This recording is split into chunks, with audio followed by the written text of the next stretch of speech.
Xullas, obunachilar 78 kvadratli, 57.500 ga 3 xonali uyi, hamma sharoitlar bor edi. Atrofida hamma narsa bor. Bog'cha, maktab, fast food, jamiki nima kerak bo'lsa hammasi bor.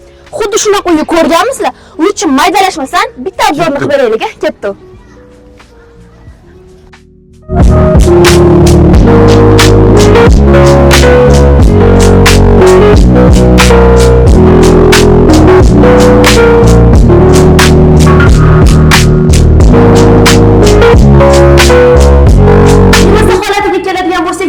Remont, 3 xonali, asosiysi remontdan keyin hech kim yashamagan.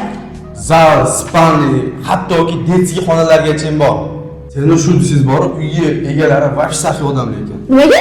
Manguros gilamlar, pardalar, undan tashqari hamma xonada gilamlar, pardasi bor. Ha, rostdan. Sizlar faqat mebel bilan o'zingizlarning kiyiminglarni olib kelib yashaverasizlar. Sardor shuncha narsani tushuntirdingiz, endi bitta lokatsiyani aytib ketsangiz yaxshi bo'lardi. Bo'ldi. Men sizlarga lokatsiyani tushuntiradigan bo'lsam, kelesi mostidan kelganda Karzinki turishda bu yoq tomonda raddom bor, mana ko'ryapsizlar. Raddomdan 1 kilometr kirganda ichkarida domimiz joylashgan, Sevinur.